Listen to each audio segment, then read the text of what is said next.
Question be now put. I call Calvin Davis. Mr Chair, first of all I need to take issue with the ACT Party and what they keep saying about Māori being gifted or being given special rights, because that is not true. What we're talking about here are the rights that Māori have always had. They've been here since way before 1840. Our way of life has not changed, or what we've done has not changed. We're just pursuing the rights we've always had. And I really take issue with this misconception that Māori have been plonked here recently and that Māori have been given special rights. The Māori are pursuing the rights that we've always believed we've had.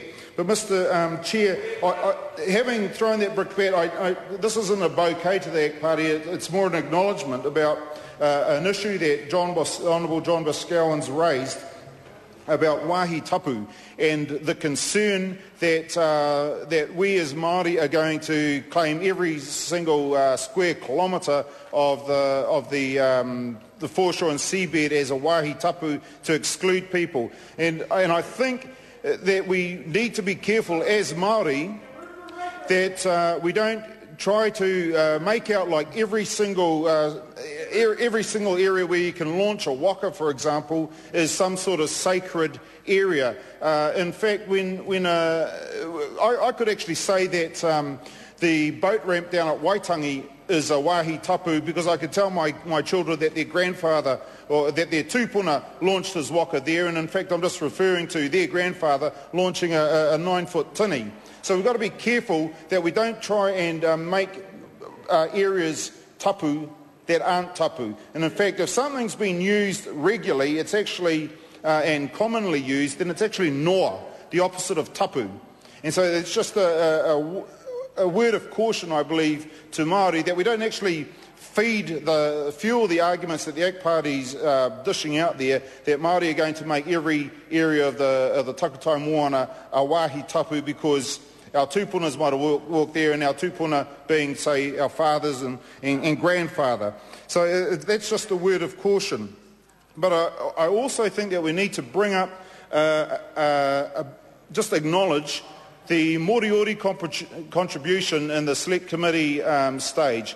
They were not happy with the clause that says that the foreshore and seabed had to be exclusively used and occupied since 1840, because in 1835 they were in fact invaded and they had a lot of their rights taken away 5 years before the state that we've got written in here of 1840, and they believe that their rights will be denied if that exclusive use and occupation since 1840 is put through. So I think it's just important that we do acknowledge the contribution from the Moriori, from the Chatham Islands, from Rekuhu.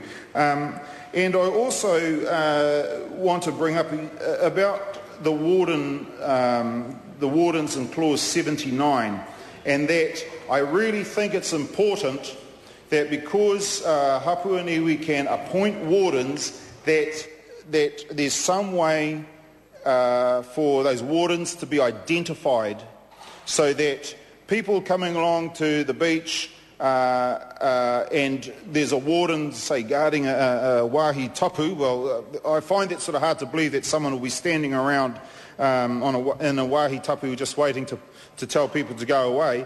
I think that there needs to be some sort of mechanism for recognising these people, and we don't just have somebody who's a Māori standing there enjoying the beach is accused of intimidating people who are coming along accused